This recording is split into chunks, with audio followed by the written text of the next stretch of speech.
You felt it. That moment of pure victory. You get the promotion. You secure the woman. You hit a new personal record in the gym. Your world shifts. You've leveled up. And in that moment of triumph, you turn to share it with the man you call your brother, your best friend. And you see it. It's not joy. It's not pride. It's a flicker, a microsecond of calculation so fast you almost miss it. It's a tightening in his jaw. It's an emptiness in his eyes. It is the silent, terrifying sound of a contract being broken. In that 1 second, you are no longer his friend. You have become his problem. You've just witnessed the birth of the Judas contract. This isn't just a bad day. This is primal. This is evolutionary. This is the reptilian brain, the part of the tribe that understands only status. In your victory, your glow-up has just pushed his status down. In his subconscious, you just stole his food, his resources, and his access to the tribe's women. You have become a threat. But he can't attack you, not directly. The tribe would cast him out. So he becomes a saboteur, a gremlin, a mosquito. He becomes the smiling enemy, the fake friend, and he will drain your energy with a polite smile, all while secretly praying for your downfall. The first and most common weapon he uses is the jester's dagger. This is the insult disguised as a joke. You walk in, proud of your new suit, and he says, "Oh, look at Mr. Big Shot. Who are you trying to impress?" You announce your promotion, and he laughs, "Who'd you bribe to get that?" "I'm just kidding, man. Relax. You're so sensitive." Let's be clear. You are not sensitive. He is a coward. This is the jester's attempt to pull the king back into the mud. He is projecting. He is taking his own internal bitterness, his own sense of failure, the shadow, and trying to cloak it in sarcasm. It is a Trojan horse delivering a payload of pure resentment right into your camp. He does this especially in front of others. Why? He needs to level your new status. He needs to signal to the tribe, and more importantly, to the siren, that your victory is a fraud, that you are not a real king. You're just a jester like him, playing dress-up. He needs to humiliate you to make his own stagnation feel like a choice. When you call him out, he plays the martyr. "I was just playing. You can't take a joke?" Yes, you can. But this isn't a joke. It's jealousy with a laugh track. The second sign is more subtle, but far more telling. The silence of the martyr. You finally launch the business you've bled for. You text the group, the acquaintances, the strangers. They all hit you with congrats. But from him, nothing. Radio silence. Or worse, the next day he hits you with a dry, sandpaper rough, "Oh, cool." This is not forgetfulness. This is a strategy. This is the passive-aggressive withholding of the one thing you subconsciously crave from your tribe: validation. Real brothers will scream like you just won the championship. The shadow, the fake friend, will go silent. Why? Because your win is a direct contradiction to his martyr narrative. His entire identity is built on the idea that the world is unfair, that the system is rigged, that guys like us can't win. Your victory is the one piece of evidence that shatters his entire illusion. It proves the world isn't the problem. He is. He must ignore your success because to acknowledge it would be to acknowledge his own failure. He will vanish when you rise, but watch. Watch how fast he magically reappears the moment you fail. He is an emotional vulture, and your struggle is his feast. This brings us to the third and most insidious sign. This is where the shadow doesn't just resent you, he begins to consume you. This is the shadow's skin suit. He starts by imitating you. He asks for advice. He studies you. You, in your honor, teach him. You give him the blueprint. You've invested in him, a sunk cost of time and emotional energy. But then you notice it, he's not just learning from you, he's becoming you. He starts using your phrases. He starts dressing like you. He starts posting like you. He is copy-pasting your identity. Then, the second stage of the attack begins. He undermines you. He takes the very concepts you taught him and repeats them to other people, to the siren, as if he invented them. He will position himself as the originator and you as the copycat.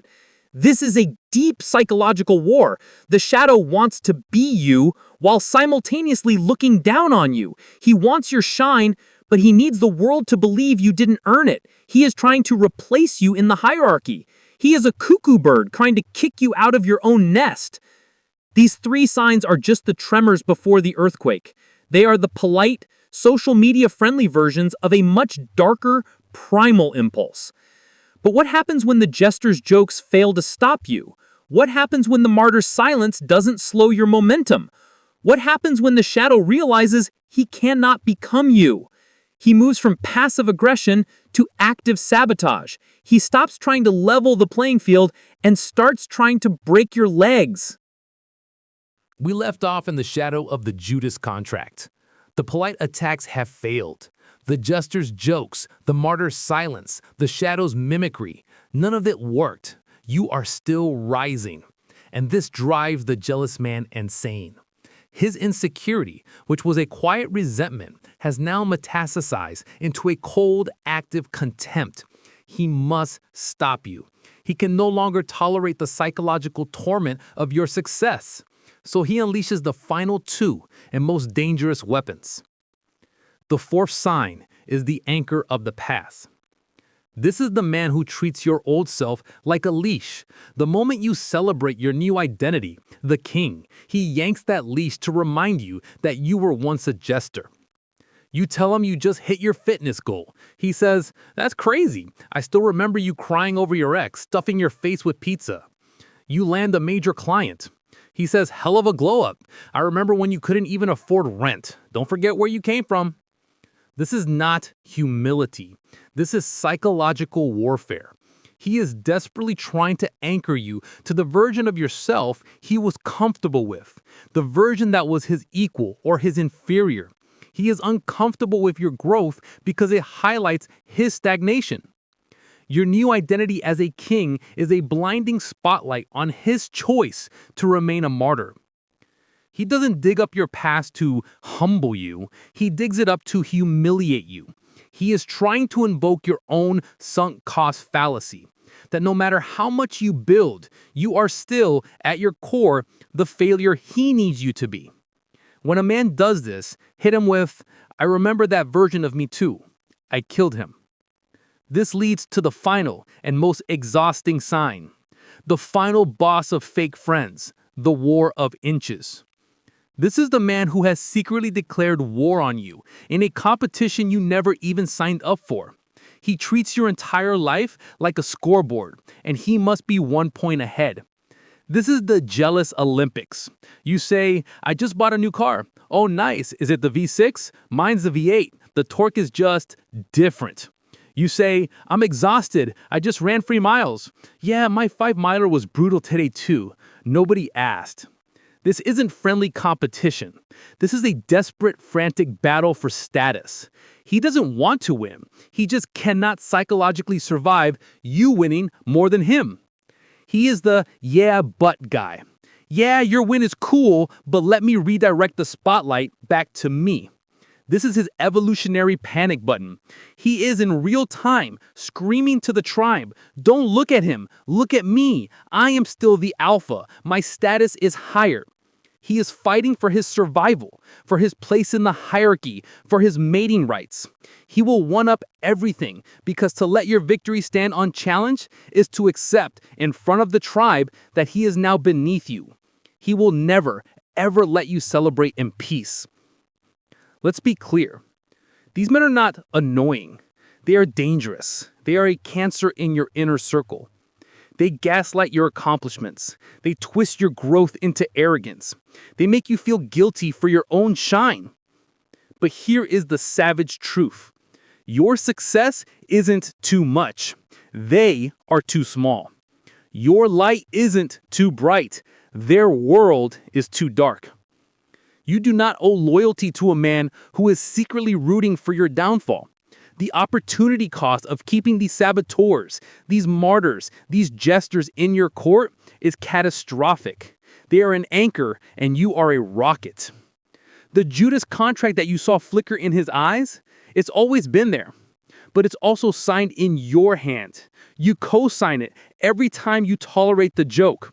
You co-sign it every time you accept the silence. You co-sign it every time you let him anchor you to your past. You do it because you are afraid of cleaning house. You are afraid of the silence that comes with being a king. But a king knows it is better to be a king alone than a jester in a court full of spies. Your circle should not be a ring of critics. It must be a shield of masters, all leveling up together. So, how do you handle the Judas contract? You don't confront them. The jester loves a stage. You don't fix them. The martyr loves the attention. You exile them, quietly, ruthlessly, without apology. You become a ghost. You get busy. You get focus. You let your success be the only reply. You make them and their small, dark, jealous world invisible.